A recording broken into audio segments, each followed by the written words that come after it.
तो मैं ऐसी मुहिम को साधुवाद देता हूँ और उनको इस बात के लिए बधाई देता हूँ कि वो अपने लक्ष्य और मकसद में कामयाब हैं। अच्छे वकील महंगे हो चुके हैं, न्याय व्यवस्था महंगी हो चुकी है। सुप्रीम कोर्ट में आप ले लीजिए या माननीय उच्च न्यायालय में ले लीजिए, तो इस व्यवस्था को गवर्नमेंट को एक जो एमिकस क्यूरी या इस तरह का गरीब लोगों को व्यवस्था उपलब्ध करानी चाहिए। इस तरह के एडवोकेट्स उपलब्ध कराए जाएं।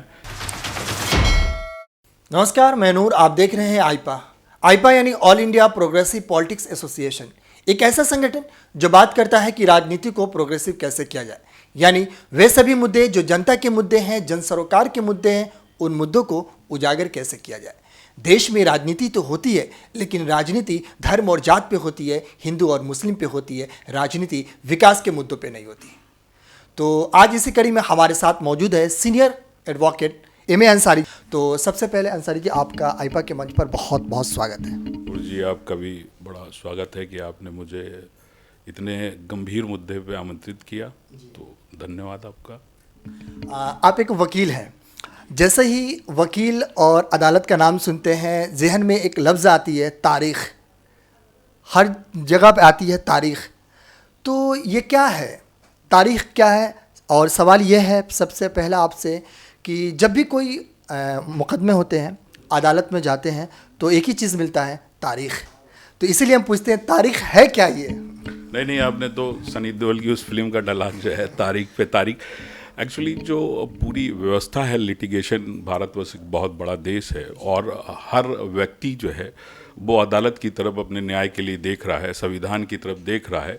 तो इस व्यवस्था के कारण, छोटे छोटे मुकदमों के कारण हमारी न्यायिक व्यवस्था पे और न्यायिक प्रणाली पे बोझ बहुत बढ़ गया है और उस अनुपात में जजों का अपॉइंटमेंट भी नहीं हो रहा है। और जो कॉलेजियम एक व्यवस्था है जिसके ऊपर जो है, जो मेरा अपना व्यक्तिगत मत है और विचार है कि ये व्यवस्था बदल कर जजों के अपॉइंट्स की कोई और प्रक्रिया होनी चाहिए और न्याय को सुगम और सरल और सस्ता जब तक नहीं होगा तब तक ये तारीख की व्यवस्था चलती रहेगी। जी, आपने कॉलेजियम सिस्टम का जिक्र किया, तो क्या कॉलेजियम सिस्टम अभी स्वतंत्र अपने रूप में काम नहीं कर रही है? नहीं, कॉलेजियम सिस्टम एक्चुअली मैं आपको ये बता दूं कि यहाँ पर जो न्यायिक प्रक्रिया में जो नाम जाते हैं, जिनको हमारे यहाँ की कमेटी तय करती है और उनके नामों को आगे भेजती है और वो ऊपर जाकर वैधानिक स्थिति में जो भी संवैधानिक पदों पे बैठे हैं वो उनको पास करते हैं, उसका कोई एग्ज़ाम नहीं है। तो जो भी बहुत बड़े पद हैं, जैसे महामहिम का, गवर्नर का, चीफ जस्टिस का या यहाँ के जजों का, इन सब का कोई एग्ज़ाम नहीं होता। उनकी कॉलेजियम पारदर्शिता से जो है जो चलता है, तो उस पर पारदर्शिता और उस पर योग्यता का बहुत चाहिए कि उसमें ये ना चाहिए कि कौन किसका रिश्तेदार है और किसके बाप जज थे और किसके चाचा जज थे। तो उस व्यवस्था को, उस व्यवस्था से थोड़ी असुविधा है, तो इस व्यवस्था को बदलाव चाहिए, जिस पे हमारे माननीय न्यायालय के कई जजों ने इस व्यवस्था के ऊपर काटाज भी किया और लिखा भी है ऊपर तक। अब देखिए आने वाला फिलहाल क्या कहता है। अदालत, जैसे ही इसका संधि विच्छेद करते हैं, अदालत यानी आओ लड़ो दवा करो तबाह हो जाओ, क्या ये सच में ये सही है? नहीं, ऐसा तो नहीं कहा जा सकता कि आओ लड़ो तबाह हो जाओ। तमाम लोगों मतलब जो गरीब तबके के लोग हैं, उन लोगों की मतलब न्याय नहीं मिल पाते हैं, उनके सारी संपत्ति तक बिक जाती है, इसलिए ये अगर सही है या कहा जा सकता है इसको सही? देखिए, मैंने इस पे पहले भी कहा कि जो न्याय है वो थोड़ा महंगा हो चुका है। अच्छे वकील महंगे हो चुके हैं, न्याय व्यवस्था महंगी हो चुकी है। सुप्रीम कोर्ट में आप ले लीजिए या माननीय उच्च न्यायालय में ले लीजिए, तो इस व्यवस्था को गवर्नमेंट को एक जो एमिकस क्यूरी या इस तरह का गरीब लोगों को व्यवस्था उपलब्ध करानी चाहिए। इस तरह के एडवोकेट्स उपलब्ध कराए जाएं कि जिससे उनको सुलभ और सस्ता न्याय मिल चुके। इससे पूर्व भी कई हमारे देश के माननीय CJI ने भी कहा है कि कानून जो है, यहाँ न्याय पाना थोड़ा महंगा है। तो ये मैं बड़ी साफगोई के साथ एक अधिवक्ता होने के नाते इसको स्वीकार करता हूँ कि वाकई कानून थोड़ा महंगा है। और जो संविधान की मंशा है कि ये जो नीचे तबके के लोग हैं, जो ग्रास रूट के लोग हैं, उनको पूरा न्याय मिले और बड़े आसानी से और सुलभ से मिले, सस्ता मिले, इसके लिए ये होना चाहिए।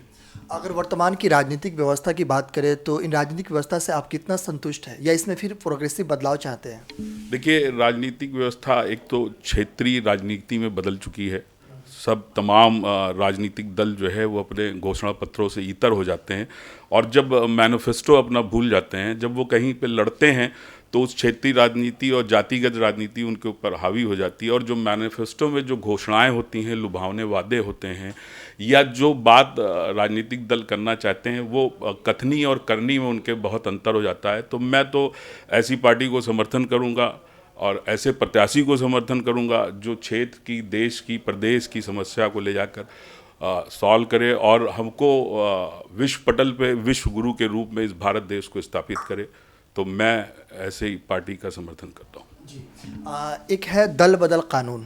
दल बदल कानून है लेकिन सख्ती से पालन नहीं हो पाता है, जिसका खामियाजा आम जनता को भुगतना पड़ता है कि आम जनता कोई भी नेता चुनते हैं और वह विश्वासघात हो जाती है उनके, यानी नेता दल बदल लेते हैं। तो क्या इसको और सख्त करने की ज़रूरत नहीं है ताकि जो जनता का विश्वास है वो बना रहे?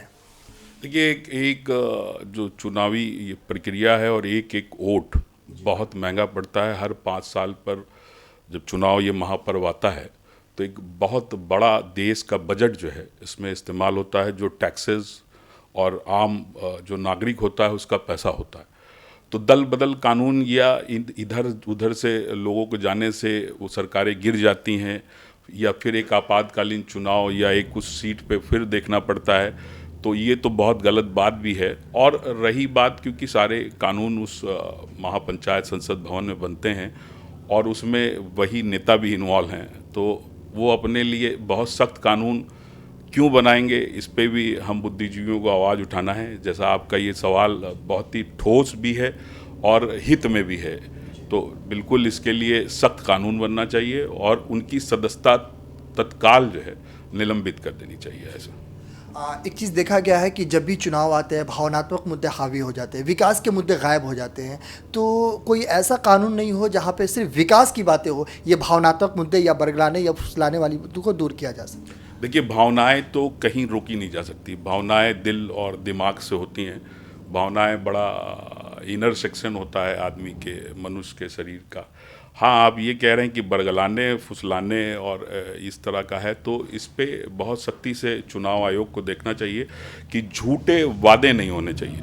झूठे वादे, झूठे लुभावने वादे जो है उसके खिलाफ सख्त कार्रवाई की जाए और बिल्कुल वादों को जो है, जो पार्टी जिसकी कथनी और करनी में अंतर ना हो, उनको चुना जाए। अगर शिक्षा की बात करें तो वर्तमान शिक्षा की व्यवस्था है, अभी जो देख रहे हैं हंगामे पूरे स्टूडेंट का, जाहिर सी बात है रोज़गार नहीं मिलेगा तो नाराज़गी अपने अंदर होगी। तो इसको आप कैसे देखते हो और इस पर क्या कहेंगे? नहीं, रोज़गार देने में तो ये सरकार विफल रही है, इसको हम लोग बहुत अच्छी तरह देख रहे हैं। और रोज़गार के जो अवसर हैं वो बिल्कुल ख़त्म हुए जा रहे हैं। निजीकरण इनका मेन ध्येय है, मेन उद्देश्य है। तो निजीकरण रोक के और लघु उद्योग और स्टार्टअप इंडिया जैसे जो प्रोग्राम्स हैं उनको सिर्फ कागज़ों पे नहीं, वास्तविक रूप पे धरातल पे लाया जाए तो बिल्कुल रोजगार के अवसर पैदा किए जाए। आखिरी सवाल एक आईपा के लिए, जिस मुहिम से हम आपसे बात कर रहे हैं, ये बेसिकली विकास की राजनीति करते हैं, तो इस मुहिम को आप कैसे देखते हैं और क्या कहेंगे इसमें? मैं ऐसी मुहिम को साधुवाद देता हूँ और बिल्कुल विकास की बात होनी चाहिए और विकास ही किसी देश का मूल मंत्र होता है और जड़ होता है। विकास ही जापान जैसे छोटे देश और तमाम देश जो अपनी उसमें से निकल के विकास के सहारे बहुत विश्व पटल पे चमक रहे हैं, तो विकास के बगैर नहीं हो सकता। तो मैं ऐसी मुहिम को साधुवाद देता हूँ और उनको इस बात के लिए बधाई देता हूँ कि वो अपने लक्ष्य और मकसद में कामयाब रहें। बहुत बहुत शुक्रिया आईपा के मंच पर अपने विचार साझा करने।